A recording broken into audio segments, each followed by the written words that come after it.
Hi, and welcome to another Relief for Musicians event for the Guitar Center Music Foundation. I'm your host, Rob Shanahan, and it gives me great pleasure to welcome one of the most recorded and iconic session drummers all time. Seriously, all time. Round of applause, Russ Kunkel. Welcome, Russ. How are you? I'm fine, Rob. Thank you so much for wanting to do this and involving me in this great cause. Yeah, it's really a great opportunity to give back to musicians, and we're going through a lot of crap right now, so anything we can do. And I was really happy Guitar Center reached out to do these, so bringing us all together and for a great cause. What could be better, right? It's fantastic. And for the most part, when this whole pandemic started, um, musicians kind of got left out of the whole thing. I think there's a misconception that all musicians are rich, and that they have instruments and they play around and they live this incredibly glamorous life. But that's not really true. Musicians are just like everybody else that has a 9 to 5 job, except we're constantly unemployed. In other words, we don't get a paycheck every week. We get a paycheck when we work. And that's people need to be made aware of that. That's good. Well, we're bringing awareness to that. We're always looking for the next gig and keeping the dream alive. And Exactly. that's really what we're doing here. We're just keeping everything going and doing what we can. And here we are in our offices, in our home studios, Exactly. recording music. We're recording video. We're doing these shows. So I think we've, in this short period of time, I'm really proud of the music industry. We found a way to keep everything going. So with that, doing these shows, I get to sit down and talk with some of my favorite musicians of all time. So let's talk about what you're doing currently, Russ Kunkel. Come on, tell me about everything that's going on right now. Well, what's going on currently is that I'm really fortunate to be in a band with some of my best mates, Danny Korchmar, Waddy Wachtel, Lee Sklar, and Steve Postel. We're called the Immediate Family. She's probably somebody's only light, gonna shine tonight.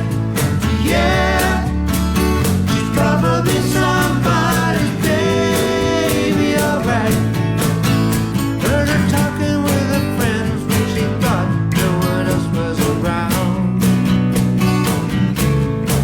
She said she got to be somebody's baby.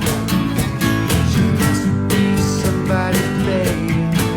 It's when the cars and the signs and the streetlights light up the town. She got to be somebody's baby. Fortunately, as well, we had an album in the can of new material that we recorded late last year. So we were able to, get that all ready to go. We just released a single on last Friday, of a song called Cruel Twist that's getting an incredible amount of radio ad right now. So And there's a video that we did for it. It's on Quattro Valley Records. And, we're actually getting more stuff done now, being quarantined and being separate from each other, than we probably did when we weren't. We've done lots of videos, all separate. Everybody doing their part separately and putting them up on our socials, and so it's actually been really busy with this period of time, and very excited about the prospects of the band going forward. that seems to be a common theme with artists, musicians, friends of mine. We've found out with all this time, we've been able to actually focus on some real projects that we've had, in the can, or things that we needed to put our attention to and really focus on. I'm the same way. I've found all this time made me really go back and go through a bunch of images that I've never had time to sit and go through before. So it's actually, there's two ways to look at it. This downtime has either been a real killer, or you've found ways to really dive in and get onto projects that needed your attention. I know when we're in the middle of our busy schedules. You know, you're always running around, flying around, working, and you don't really get time to focus on some of the things and projects that you really want to focus on. So yeah, it's good to hear that you've been doing that, and other artists as well. You know, and there's been a real learning curve.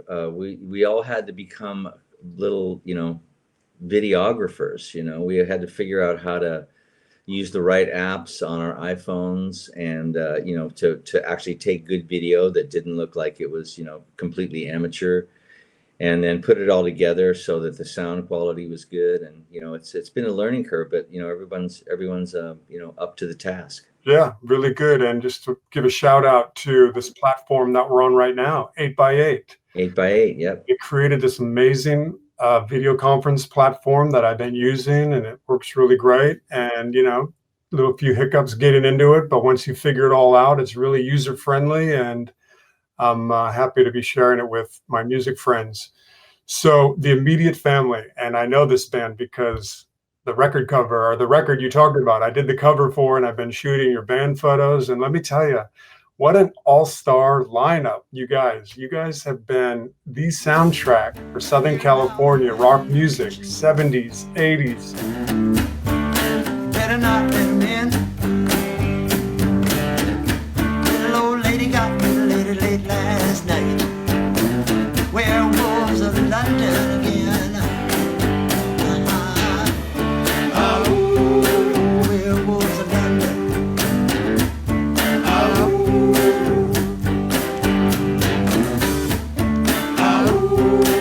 Werewolves of London.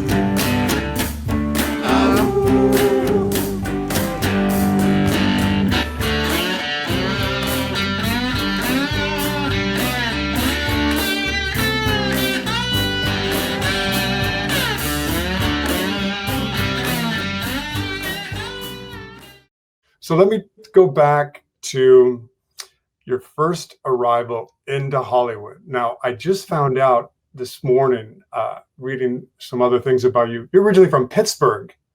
Correct. Pittsburgh, and then moved to LA. You were how old? Let's get into that. I moved out to Southern California, to Long Beach, California, when I was 9 years old.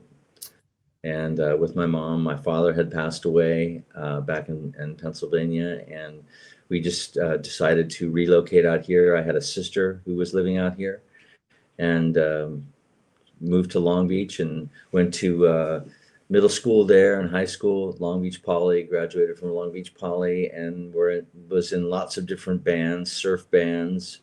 You know, that I graduated in '66, so you know, I was right in the hotbed of everything that was going on out here on the West Coast during that period of time. So I got to be right in the middle of all the love-ins and all the music that was happening on the Sunset Strip. And one of the bands that I was in, called Things to Come, was the house band at the Whiskey A Go-Go for 19 weeks.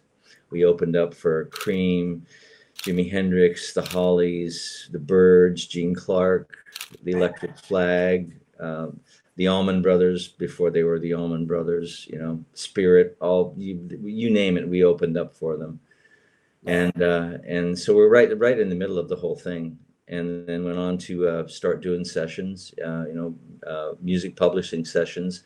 A man named Joel Sill from ABC Dunhill Music hired me to do $15 a song, you know. But doing these these publishing demos, I got to play with Joe Osborne and Larry Knechtel and great musicians of the time, you know, studio musicians, and got to meet, you know, those guys and be influenced by them, and then, you know, went on to I guess the thing that really helped my career the most was meeting Peter Asher. And I met Peter Asher. He came to a rehearsal that I was doing with a wonderful singer-songwriter named John Stewart, and listened to me play and hired me to play on the Sweet Baby James album. And then the rest is pretty much history. I started working with the artists that Peter managed and produced, and, you know, it's just in the right place at the right time. And going back to what you said about the members of the Immediate Family, Danny Korchmar, Waddy Wachtel, Lee Sklar, we were all kind of doing similar things at the same time, but we all arrived in Southern California right at that perfect moment, and became part of the singer-songwriter explosion. Man, that's so great. And it was like a little perfect storm. You all happen to meet in Southern California, Yeah, find each exactly. and start making some of the most memorable and really the soundtrack of so many of our lives. I remember growing up, you dominated the radio. I was listening to you drum on so many tracks, you know, through the 70s and through my inspirational music years. So in high school, now you played in the high school marching band, concert band, jazz band. No, not the marching band. None I of those? think in fourth and fifth grade, I played in the orchestra. You know, Okay. and you can imagine at those years that really wasn't that great.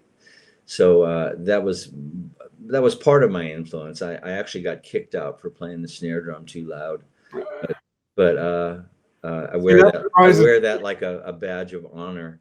But That my surprises brother, me because you're known for playing right in the pocket and for the music and not known as a basher. So starting out of well, the gate, not really your true calling.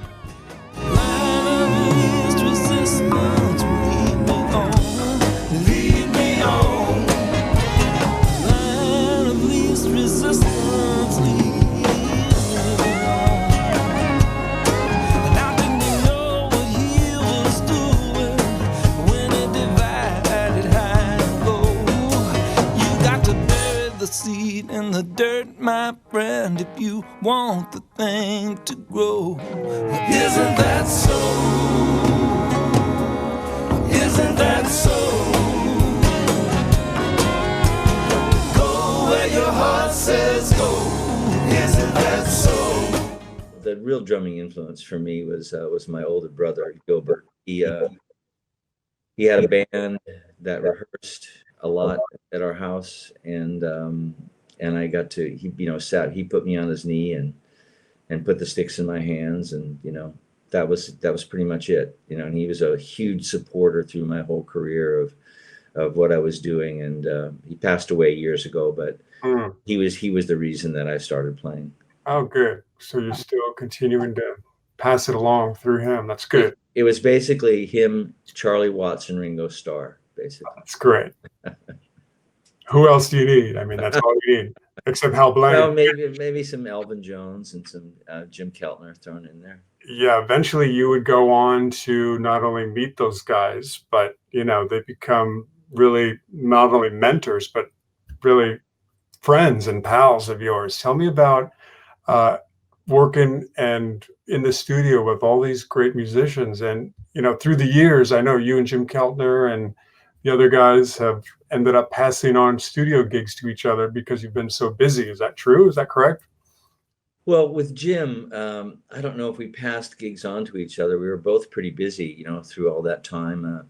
Jim played with kind of a core group of people that I didn't get to play with. Jim played a lot with John Lennon and George Harrison, Yeah. and we did share playing a little bit with Bob Dylan. Fortunately, I got to play on a Bob Dylan album called New Morning, and Jim has played on lots of Bob's stuff as well. But Jim and I have played on a lot of things together, which is a real special thing for me, because Keltner, Jimmy Lee, is the best drummer to play with as another drummer. And one of the songs that a lot of people don't know that we're playing together on it is James Taylor's "How Sweet It Is to Be Loved by You." Oh, really? Tell Yeah. me about that session. Yeah, it was fantastic. It was Lenny Waronker and Russ Titleman, and they just wanted to have Jimmy Lee and I both play on it. So Jimmy goes, "Okay, well, man, you just play the shuffle groove, and I'll just play some stuff around it." Wow. And he did. He played this beautiful flam on the rim of the snare drum that sounds like hand claps, but it's actually him just playing this beautiful little flam, and he playing little skips on the kick drum. So if you listen to it again, you'll hear that it's more than one drummer. As soon as we're done, I'm going back to it. As long as I've known you and Jim Keltner, and it's been a long time, I did not know that. So see, that's one good thing while we're doing these shows. You see? All these little golden nuggets. So 1970s. Tell me some of your favorite studio tracks during that period. Ones that really stick out. Like when you're driving down the road and it comes on the radio, you still go, man, that's a great frickin' song. That's a great drum track. Any of those really stick out? Well, I don't know if I ever really say to myself, that's a great drum track. If I say anything pertaining to the drums, I say, God, I'm glad I didn't get kicked off that session and it actually came out, I kind of look at it in a different way. I'm always a little bit surprised that, I've actually had the chance to do the things that I've had to do, and really humbled by it, by the opportunity that I've had to play with such great singer-songwriters. Just about anything that I recorded with James Taylor, I'm incredibly proud of. And I'd have to say the same thing with Carole King. But at the same time, I'm really proud of the stuff I've done with Dylan. I played on Joni Mitchell's Blue album. There's so many things that I'm grateful that I had an opportunity to play on that have become kind of iconic albums. And I just happened to be at the right place at the right time, and I chose the right things to play, and it all worked. And at the time, you had no idea these songs would be iconic. No. And last as long as they did. I mean, you were hoping for a chart success number or something that would sit in the charts for weeks or maybe a month, but you had no idea. No. At the time, I'm guessing that these songs would be as relevant today as they were back then. No, Rob, you're really right about having no idea. And that's a question that I get asked a lot in interviews is, did you know that, when you were, playing on the Sweet Baby James album, that it would be, such an influential record? And I have to say, no, none of us knew. And I'll give you the same answer I just gave you. I was just happy to be on the date, and I was more concerned about making sure that I got called back, as opposed to thinking, well, I just played on a hit record, there was no way of knowing that. I knew James was special, and his songs and Carol's songs were really, really unique, because they were not like anything else that was out there. Yeah.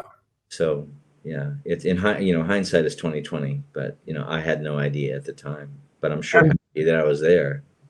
And going in, I'm thinking, and hearing that music for the first time and thinking about a drum track to lay down, like I want to know that process. Like, would you go in and would they give you an idea of what kind of drum sound they wanted, a shuffle or a straight 2/4 groove, or was it pretty much left open to you? It was pretty much left open to me, for the most part.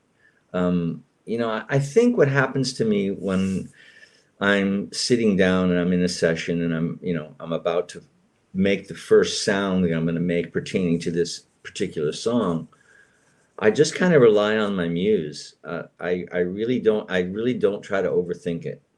I really just kind of let the music be, kind of be part of my body, and let my body do what it wants to do, and kind of rely on my internal clock and, my internal instincts of what to play.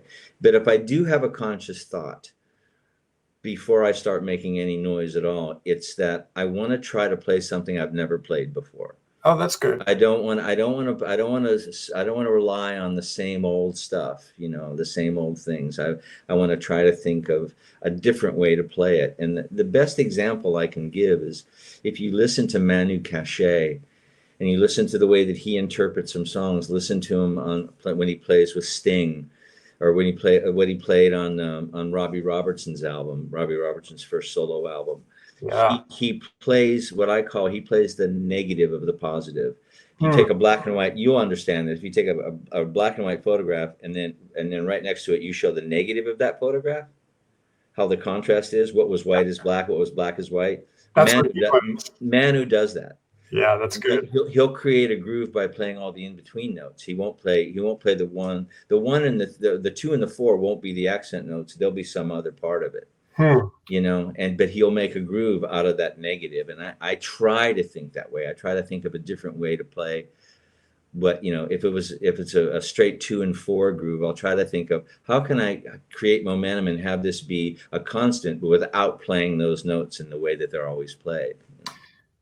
Constantly finding a new voice, pushing the boundaries, extending your palette of color as an artist. I guess that's how we would describe that. I try to, but then it probably all ends up just sounding like the same old shit. Well, you know what didn't sound like the same old shit is Fire and Rain by James Taylor. You came out with those brushes on those massive tom fills.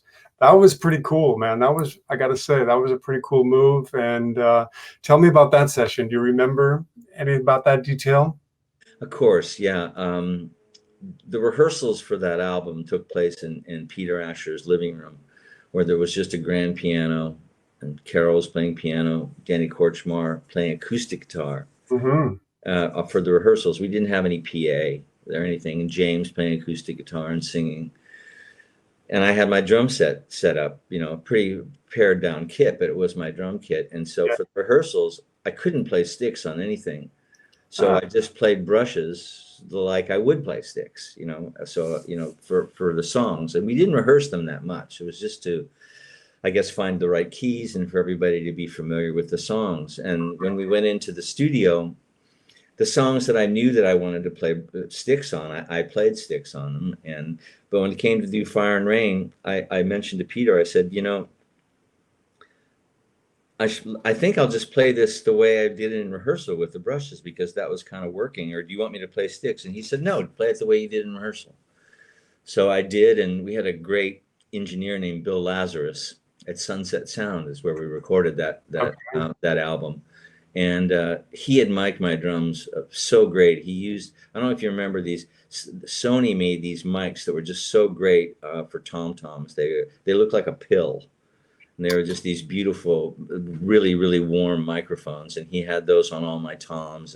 nice. And the toms had no bottom heads on them that time. That was the flavor of the month, to take your bottom head off. Nice. So I just played it with wire brushes and just hit the toms with a little bit of a rim shot. I think it has something to do with the throw of the metal brush, the way that it would just slightly be delayed into the hit. Oh, yeah. You Okay. would hear it. You would hear the rim of the brush kind of hit the rim. The handle of the brush hit the rim, and then the brush would happen. The impact would happen just like milliseconds afterwards.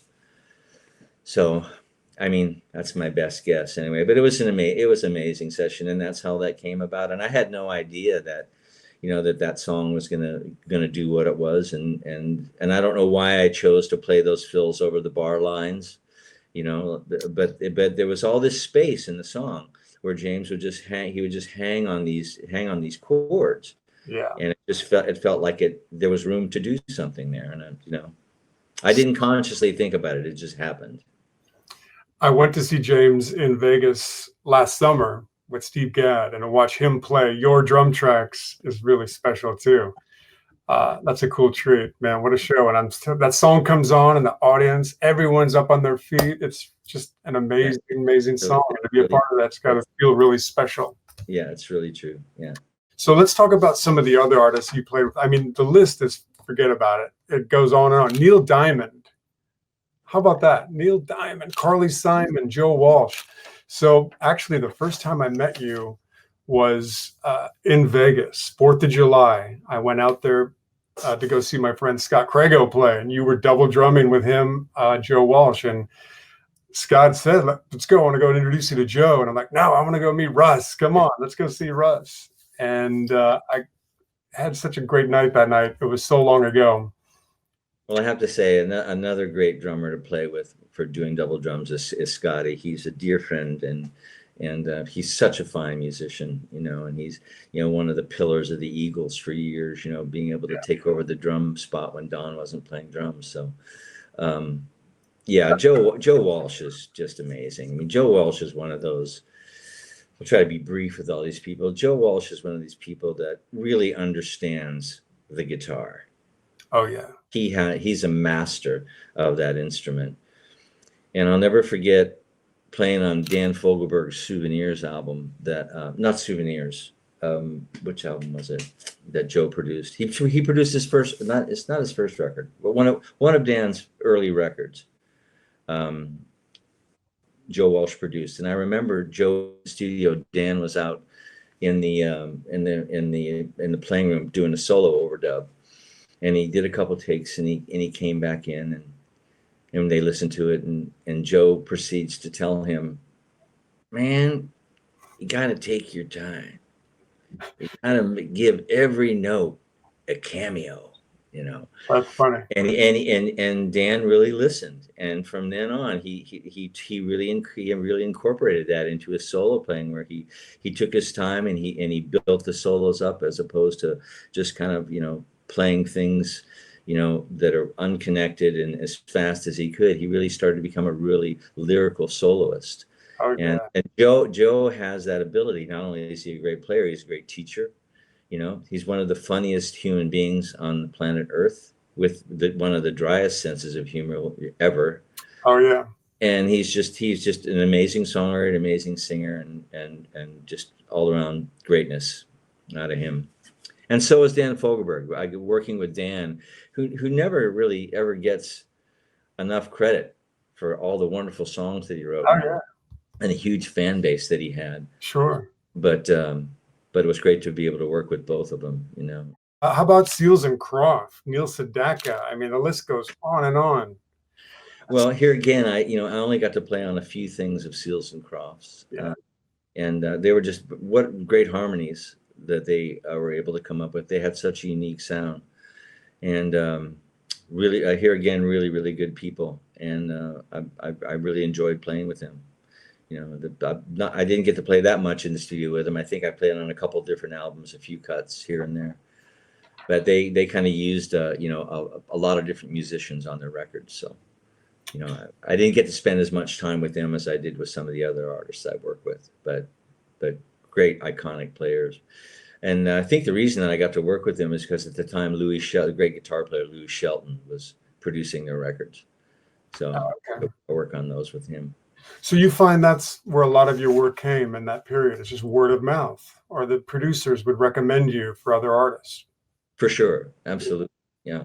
I mean, I don't think we'll ever see those days again. I mean, in the 70s and 80s, I would say like the mid 70s to the mid 80s, there was you know, Jim Keltner, Jeff Beccaro, myself, a handful of other great drummers. We were all working.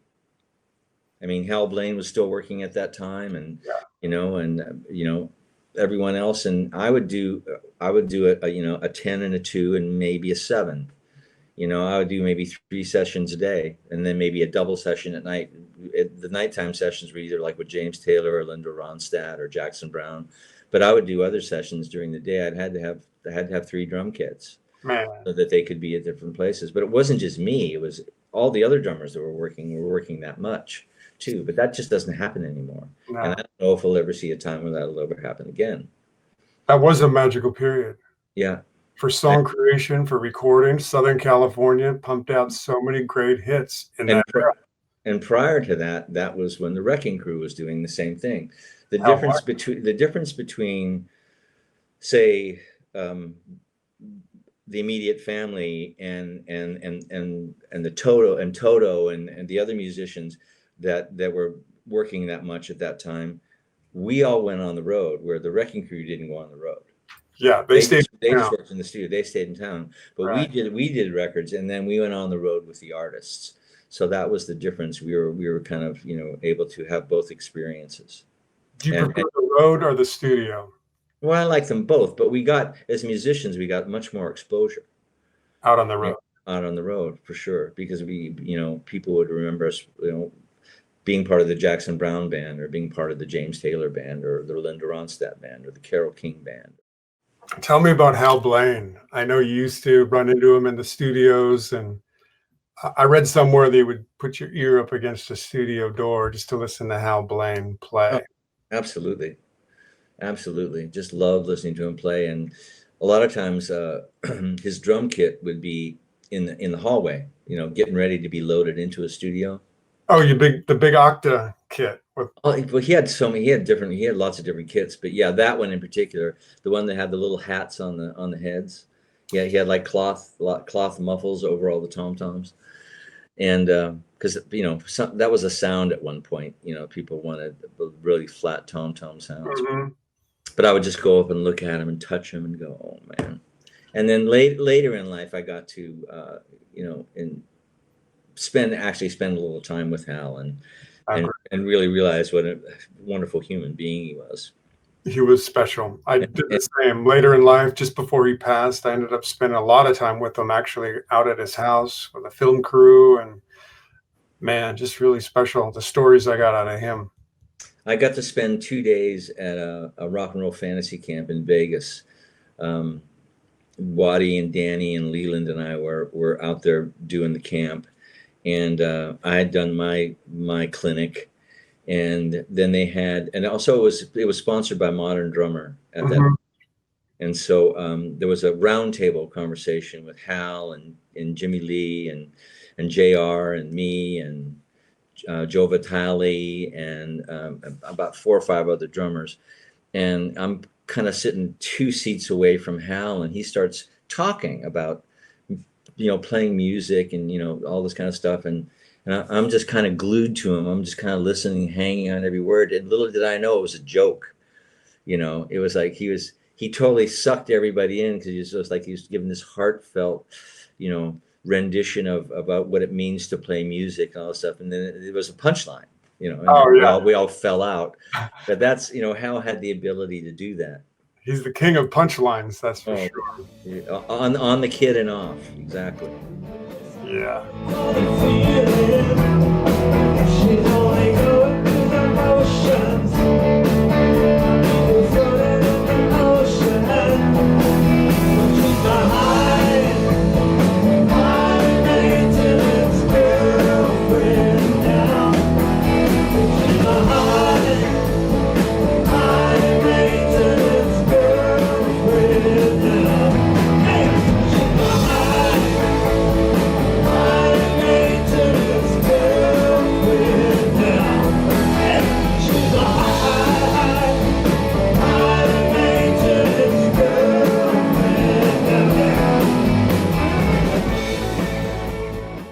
So Lee Sklar, one of my buddies. I've known Lee a long time, as long as you, and you guys playing together. There's something magical about that. Let me hear your take on it. I have Lee's take on it. I want to know your take on that partnership of you and Lee Sklar. Well, it stems from the fact that we've spent so much time playing together. I mean, it's coming up on, God, 40 years now.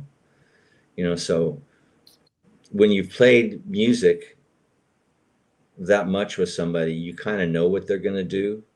It's unconscious, and like I'll start a fill and he'll finish it with me. It's like it's almost like we play each other. There's no time lag in it. It's like I'll know that he's going to be there, and so I'll be there with him, and he'll know when I'm going to start something, so he'll leave a hole and then he'll come in, and it's just, we don't even think about it anymore. You're like an old married couple finishing each other's sentences. I kind of like to look at it like a pair of comfortable shoes. Yeah, I bet. Well, watching you two on stage play together, it's almost as if you two are in your own little world playing, and you're just letting everyone join you. You guys are in your own little groove, and everyone just adds on top, which is kind of special to see. Well, I always tell people, I say, if you really want to know how important a bass player and a drummer are, put up a mix and then take out the bass and drums and listen to the rest of it by itself. Oh yeah, definitely. The Rolling Stones had that touring exhibitionism. They had a mock studio there, and they had it where you could put on some headphones and pull tracks out. So I did that. I pulled everything out but Bill Wyman and Charlie Watts, and just listened to those two, and it was amazing. It was really cool. Yeah, I bet. So yeah, just listening to a song with bass and drums or without bass and drums, it's a big, huge difference. Yeah, well, then you realize how important it is. So, there has to be a foundation for all this melodic stuff to happen over. So. Yeah, and you guys play so melodic together, so it just adds way more color than just laying down a steady groove, but all the color that you two add together. Yeah, well, there's sauce. It's that little magic sauce in there. Well, I think it's a combination of the fact that Leland really is a lyrical bass player.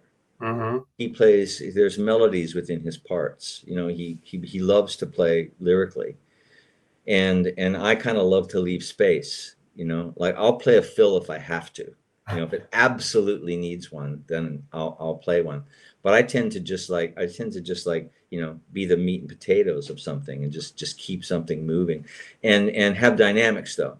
The dynamics are way more important to me than the fills. Oh yeah, good. So I, you know, I love for things to come down and things to come up, and if I err anywhere, I'm erring on the side of being sparse. So, you know, That's but good. So all the young drummers that are watching this right now, what kind of advice would you give them going into the studio? That's actually a good piece of advice. Sparse, lay it down, open space. well, just find out what's really ask yourself the question, find out what's really needed and wanted from the drums. Like if you're working with somebody that really wants you to cut loose and really wants the drums to kind of like, you know, be the herd of horses driving it down the road, then yeah, by all means do that, you know. But if it's, you know, try to find out what the track is really requiring and listen to what the lyrics are saying, and try to enhance that, be part of it as opposed to fight with it, you know. That's the best advice. And the best advice I can give is just listen, you know.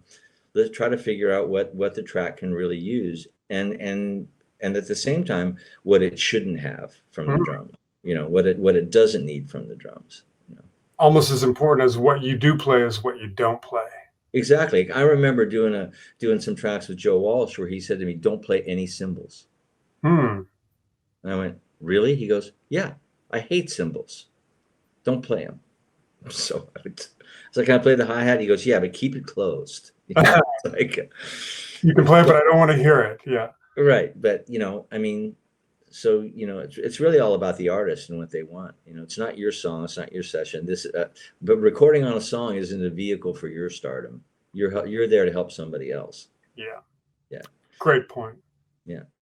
Okay, Russ, let's see some of the gear that you're going to be signing for the auction. No problem. We have some very special DW, proprietary DW drum heads. Excellent. With the numbers, with the tuning sequence on them. That's These are very good. 14-inch snare drum heads, coated, made by Remo, in case you want to know. And signed by Russ Kunkel. And signed by little old me. And I'm just going to sign all of them right here. It's number 1. Beautiful. Number 2. Remember, folks, you can bid on these items and they can be yours. What a great addition to your drum collection or your memorabilia collection at home. I know I want one. Man, I have so many signed drum heads. I have one from you, Russ, here too. So it's a nice addition to the collection. Well, they're going for $100,000 each for the Guitar Center Foundation. And I got mine Just from kidding. you for free. Maybe I need to put it on eBay if I knew that. And one more. So like I said, there's 5 of these. See, people 5. So that, you have a good chance of getting these, folks. If you want to start bidding on them, we got 5. Get one for a good price and add to your. you could buy the whole lot. Buy all 5. That way you own 1 through 5 of 5. You can totally corner the market of the Russ Kunkel signed drum heads. So, you know, just want to reiterate again how important the work that the Guitar Center Foundation does, and you know, all the time that everybody is putting into doing these. It really means a lot, and the Guitar Center Foundation gives back so much to the community. So, please, anything that you guys can afford to donate or bid on, it's a really important cause. Well said, Russ. Yep. So coming up next, we have something very special here. This is right out of the box, brand new, maybe only one fingerprint on it, which is mine, which I'll wipe off. This is a brand new nickel over brass, 6.5-inch DW snare drum. Look at that beauty. I love it. For anybody that doesn't know about these snare drums, like this replaces the Black Beauty. Basically, nice. This drum will do everything. This drum will crack, you know, like a bazooka. but if you detune it and tune it down nice and low, it gives you that huge, fat, just, Fleetwood Mac kind of sound, Love it. But it's, and it's got the classic throw off, and it's just an awesome drum. So Man, that's a beauty. sign this. This is not as easy to hold and sign, I have to tell you. Here you go, folks. A super awesome snare drum for your collection, signed by Russ Kunkel. Look at that beauty. 6.5 by 14, correct? Correct. Nickel over brass, DW. Oh my God. Design series, correct? Design series, yeah, exactly. Yeah. So what we have here is a couple things that are really special to me. These are prints of photographs taken by, you may know this guy, his name's Rob Shanahan. I've heard of him. And I have had the good fortune to have him photograph me multiple times and for different ads. This is a photograph that Rob did for a Peisty ad. Oh yeah. Shout out to Rich Mangiacaro on this one. Our good buddy Rich Mangiacaro, art directed, and such a great guy, great pal. I remember this shoot quite well. And I like it because I actually look sophisticated in this shot, Cool. Slightly look like I know what I'm doing. That's a cool photo. I still love it. Still holds up. It was in my first book, volume 1, and to this day, it still looks awesome. I love it. Very high tech. What I'm going to do, are you going to sign these two, Rob? Yeah, you're going to sign. I'm going to sign on the left on the bottom, and then you sign on the right, okay? I get the right. And you'll sign, ship them back to me. I'll frame them up nice. So folks, you can bid on these, have these in your collection. How beautiful. One of those hanging next to your snare drum or your signed drum head. Exactly. So this picture that Rob took is really, really near and dear to my heart, because this was my first photo shoot for DW. And this was a point in my life that's very important to me. Of getting to have the honor to play this equipment. And we had fun that day. We did it up at the Drum Channel up in Oxnard. Oh yeah. And my kit wasn't finished yet. The contemporary classic kit wasn't finished. So they rushed to finish one snare drum. And so we had that to shoot, which kind of made the shoot kind of unique, because most of the time you're shooting a whole kit, right? Yeah, it was so this fun. is kind of a throwback to the old, I don't know if you remember the old, some of the old Gretsch ads, where they broken down parts of a drum kit and just holding one thing, not necessarily sitting behind a kit. But this is the picture. Love it. Look at that. I'm just holding the snare drum. And as you can see, that's a happy face right there.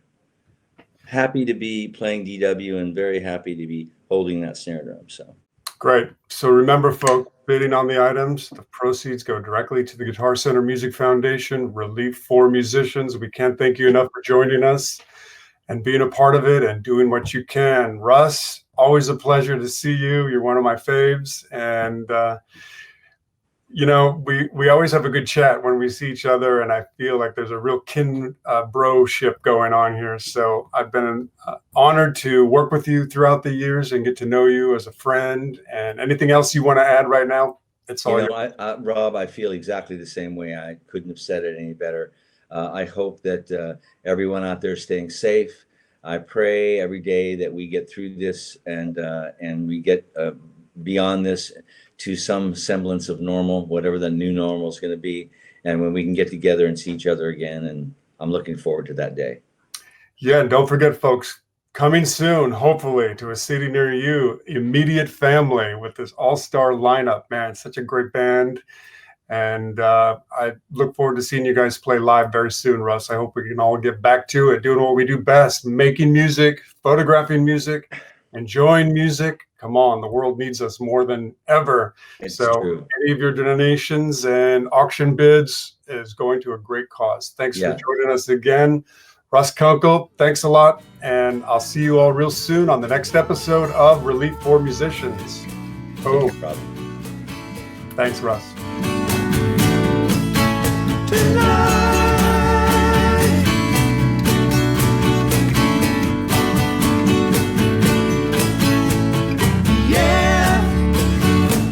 To be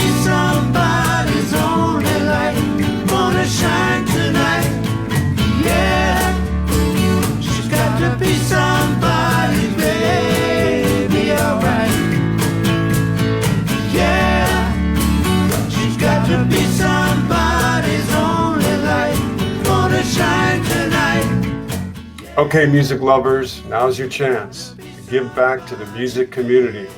We need you to donate and bid on the auction items. 100% of the proceeds go to the Guitar Center Music Foundation's Relief for Musicians. 75% directly to musicians in need. 25% will go to support music programs impacted by the coronavirus pandemic.